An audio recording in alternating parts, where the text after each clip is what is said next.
Shalom, saudaraku di dalam nama Tuhan Yesus Kristus, sahabat terbaik dalam kasih Tuhan. Bertemu lagi dengan saya, Pendeta Novel Saragi. Sebelum kita mendengarkan kebenaran firman Tuhan pada minggu ini, ada baiknya kita bersatu dulu di dalam doa. Kita berdoa. Bapa di dalam surga, terima kasih Tuhan buat waktu yang indah yang Kau beri bagi setiap kami. Terima kasih Tuhan. Kami percaya di dalam kerinduan kami, Tuhan menyapa kami dengan firman-Mu. Maka berfirmanlah Engkau Tuhan, sebab kami siap untuk menerimanya. Amin. Shalom, saudara yang diberkati dalam nama Tuhan Yesus Kristus. Seperti yang saya sebut tadi, firman Tuhan yang menyapa kita pada saat ini tertulis dalam kitab Markus, pasalnya yang ke-9, ayatnya yang ke-38, sampai ayatnya yang ke-50. Dengan tema pertolongan kita adalah dalam nama Tuhan. Begini firman Tuhan saya bacakan buat kita semua. Kata Yohanes kepada Yesus, "Guru, kami lihat seorang yang bukan pengikut kita mengusir setan demi nama-Mu. Lalu kami cegah orang itu karena ia bukan pengikut kita." Tetapi kata Yesus, "Jangan kamu cegah dia, sebab tidak seorang pun yang telah mengadakan mujizat demi nama-Ku dapat seketika itu juga mengumpat Aku. Barang siapa tidak melawan kita, ia ada di pihak kita. Aku berkata kepadamu, sesungguhnya barang siapa memberi kamu minum secangkir air oleh karena kamu adalah pengikut Kristus, ia tidak akan kehilangan upahnya. Siapa yang menyesatkan orang tentang garam? Barang siapa menyesatkan salah satu dari anak-anak kecil yang percaya ini, lebih baik baginya jika sebuah batu kilangan diikatkan pada lehernya, lalu ia dibuang ke dalam laut. Dan jika tanganmu menyesatkan engkau, penggallah, karena lebih baik engkau masuk ke dalam hidup dengan tangan kudung, daripada dengan utuh kedua tanganmu dibuang ke dalam neraka, ke dalam api yang tak terpadamkan. Di tempat itu ulatnya tidak akan mati, dan apinya tidak akan padam. Dan jika kakimu menyesatkan engkau, penggallah, karena lebih baik engkau masuk ke dalam hidup dengan timpang, daripada dengan utuh kedua kakimu dicampakkan ke dalam neraka. Di tempat itu ulatnya tidak akan mati dan apinya tidak akan padam. Dan jika matamu menyesatkan engkau, cungkilah, karena lebih baik engkau masuk ke dalam kerajaan Allah dengan bermata satu, daripada dengan bermata dua dicampakkan ke dalam neraka, di mana ulat-ulat bangkai tidak mati dan api tidak padam. Karena setiap orang akan digarami dengan api. Garam memang baik, tetapi jika garam menjadi hambar, dengan apakah kamu mengasinkannya? Hendaklah kamu selalu mempunyai garam dalam dirimu, dan selalu hidup berdamai yang seorang dengan yang lain. Demikian firman Tuhan. Saudara yang diberkati di dalam nama Tuhan Yesus Kristus, ada sebagian orang yang sering berada di dalam situasi seperti apa yang diungkapkan oleh murid Kristus, murid Yesus ketika itu. Pribadi atau kelompok yang mengeksklusifkan diri di dalam kehidupannya. Mereka merasa bahwa merekalah yang terbaik, merekalah yang terpenting, lalu orang di sekitarnya tidak berarti atau bukanlah menjadi sesuatu bagian dari kehidupan mereka sendiri. Saudaraku, sahabat terbaik dalam kasih Tuhan, itu jugalah yang hadir di dalam pikiran murid Tuhan Yesus ketika itu. Lihatlah kalimat pembuka dari narasi yang diantarkan kepada setiap kita.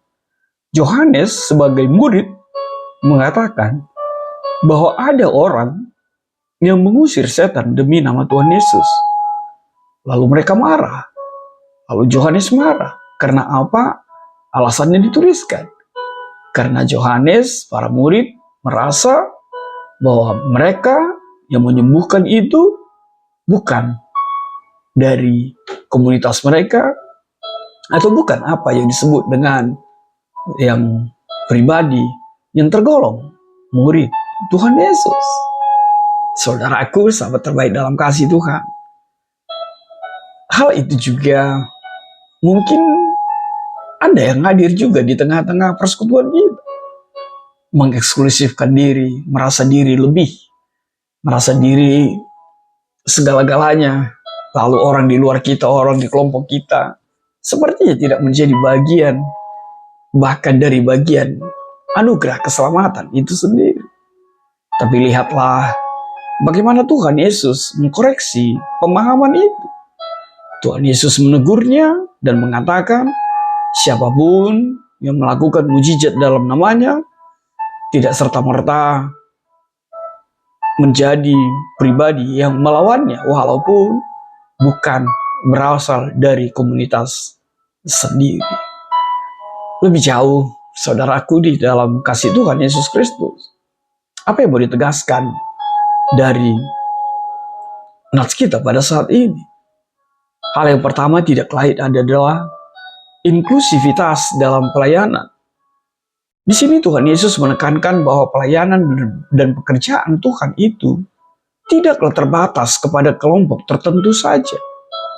Bahkan jika seseorang bukan bagian dari orang dalam, lingkaran dalam, para murid, tapi ketika dia bekerja, melayani dalam nama Tuhan Yesus, berbuat baik, dia tidak boleh dihalangi. Sebab itu adalah bagian dari karya Tuhan di tengah-tengah kehidupan kita. Itu sebabnya seperti yang saya katakan di awal tadi, kita tidak boleh merasa eksklusif. Kita tidak boleh merasa bahwa kita adalah kelompok yang memiliki otoritas untuk melayani Tuhan. Lalu orang di luar komunitas kita menjadi bersalah dan tidak layak. Saudaraku, Tuhan bekerja melalui banyak orang dan dengan caranya sendiri, bahkan dengan cara yang berbeda-beda. Makanya jangan sampai kita mengeksklusifkan diri di tengah-tengah bahkan pelayanan ini. Lalu apa hal yang kedua? Seriusnya menghindari dosa-dosa itu. Ayat 42 mengatakan itu, di mana Tuhan Yesus memberikan peringatan keras terhadap siapapun yang menyebabkan orang lain tersandung atau jatuh ke dalam dosa. Artinya apa? Tuhan Yesus mau menegaskan penting sekali menjaga hidup kita agar tidak menjadi batu sandungan bagi orang lain. Di mana ditegaskan bahwa perilaku dan tindakan kita itu dipastikan akan memiliki dampak bagi orang lain. Dan sejatinya kita harus bertanggung jawab untuk segala sesuatu, untuk segala dampak yang kita lakukan di tengah-tengah pelayanan, di tengah-tengah perjalanan kehidupan kita. Lalu apa yang ketiga yang mau ditegaskan melalui nats kita pada saat ini? Bicara tentang kekudusan pribadi. Seperti apa yang dituliskan oleh ayat 43 sampai ayat ke-48 itu. Di mana di sini Tuhan Yesus menggunakan bahasa hiperbolik, menggunakan bahasa hiperbola, menunjukkan betapa pentingnya menjaga kekudusan pribadi. Lihatlah, begitu tegas dikatakan, lebih baik kehilangan anggota tubuh daripada terus-menerus hidup dalam dosa dan akhirnya kehilangan hidup yang kekal itu. Saudaraku, hal itu mau menegaskan bahwa kita harus bersedia mengambil tindakan dramatis untuk memutuskan diri dari dosa. Lalu apa yang keempat yang mau ditegaskan? Bicara tentang kualitas seorang murid. Yesus menekankan pentingnya garam dalam diri seorang murid. Garam itu adalah lambang kualitas yang diperlukan untuk tetap setia dan efektif dalam setiap pelayanan ini. Kualitas pelayanan itu harus dijaga dengan baik. Itu artinya apa? Menjadi murid Tuhan Yesus bukan hanya tentang mengikutnya secara fisik, tetapi juga menjaga kualitas kerohanian kita. Sejatinya, kita harus memastikan bahwa kita tetap asin tanda petik. Dalam arti, jagalah integritas, tetaplah setia, dan tetap berkomitmen kepada Tuhan kita, Sang Pemberi pelayanan itu di tengah-tengah kehidupan kita. Saudaraku dalam kasih Tuhan, sahabat terbaik dalam kasih Yesus, tema kita tadi seperti yang saya ucapkan, pertolongan kita adalah dalam nama Tuhan. Hal apa yang bisa kita tegaskan, kita kaitkan melalui tema kita saat ini? Hal yang pertama, pertolongan Tuhan datang dalam berbagai banyak cara. Saudaraku, sahabat terbaik dalam kasih Tuhan, pertolongan kita memang datang dalam nama Tuhan. Tetapi ingat juga bahwa Tuhan bisa menggunakan siapa saja dan kondisi serta keadaan seperti apapun untuk menghadirkan pertolongan itu. Artinya apa? Jangan pernah membatasi cara Tuhan bekerja di tengah-tengah kehidupan kita. Ingat firman Tuhan, tangan Tuhan bukan kurang panjang. Rancangan Tuhan bahkan seperti tingginya langit dan bumi. Tuhan punya banyak cara. Hal yang kedua, Tuhan melindungi mereka yang lemah. Saudaraku, dalam nama Tuhan selalu ada pertolongan, selalu ada perlindungan. Bahkan terlebih lagi untuk setiap kaum yang lemah, untuk setiap kaum yang termarginalkan di tengah-tengah kehidupan kita. Artinya apa? Pertolongan Tuhan itu adalah pertolongan yang membela orang-orang yang tidak berdaya. Dan itu harus menjadi juga bagian dari kehidupan setiap kita. Minimal kita tidak menjadi batu sandungan bagi pengikut Kristus di tengah-tengah kehidupan kita. Lalu apa yang ketiga? Pertolongan Tuhan itu membawa setiap kita menuju kekudusan. Saudaraku, pertolongan Tuhan di dalam namanya itu mengajak dan mengarahkan kita kepada hidup yang kudus, kepada hidup yang menjauhi dari setiap dosa-dosa di tengah-tengah kehidupan kita. Artinya apa? Tuhan kita tidak hanya memberi pertolongan fisik, tetapi juga pertolongan rohani yang membantu kita untuk hidup sesuai dengan kehendak. Lalu apa yang keempat? Tuhan memberikan kekuatan dan keberanian. Lihatlah apa yang dikatakan oleh ayat 49 sampai ayat 50 itu. Dalam nama Tuhan Yesus, kita menerima kekuatan dan keberanian untuk menjadi murid yang setia. Pertolongan Tuhan itu memberikan kita kekuatan menghadapi tantangan kehidupan ini dan menjaga kualitas rohani kita agar tetap efektif di dalam setiap pelayanan yang Tuhan hadirkan dalam hidup kita. Saudaraku, sahabat terbaik dalam kasih Tuhan, apa yang menjadi refleksi yang bisa kita petik di tengah-tengah kehidupan kita saat ini melalui nats ini? Hal yang pertama, terimalah pertolongan bahkan dari sumber yang tak terduga yang berada di dalam kebenaran firman Tuhan. Seperti yang saya sebut di awal, jadilah pribadi yang mengimani bahwa banyak cara Tuhan, banyak situasi yang Tuhan hadirkan sebagai bentuk pertolongannya di dalam kehidupan kita. Artinya apa? Jangan pernah membatasi cara Tuhan bekerja di dalam kehidupanmu. Bahkan sering melampaui apa yang pernah engkau pikirkan, apa yang pernah engkau harapkan. Justru itu yang Tuhan nyatakan dalam kehidupanmu. Yang kedua, refleksi bagi setiap kita. Jadilah saluran pertolongan Tuhan. Saudaraku, sahabat terbaik dalam kasih Tuhan, sebagaimana Tuhan menggunakan berbagai cara untuk menolong kita, menolong orang, kita juga harusnya dipanggil menjadi saluran pertolongan bagi orang lain juga. Kalau tidak bisa menolong, minimal jangan pernah menjadi batu sandungan. Lalu apa yang ketiga? Hindarilah melakukan dosa dan selalulah memupuk hubungan yang indah dengan Tuhan. Artinya apa?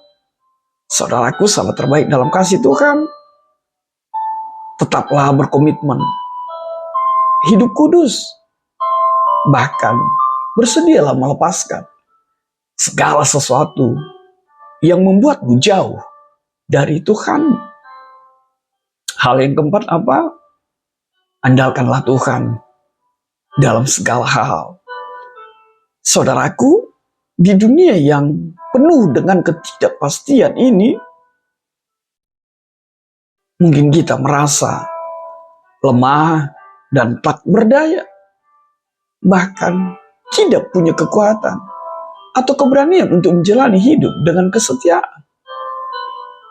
Namun satu hal yang pasti, firman Tuhan mengajar kita, andalkanlah Tuhan di dalam segala situasi kehidupan, tantangan, pergumulan, penderitaan.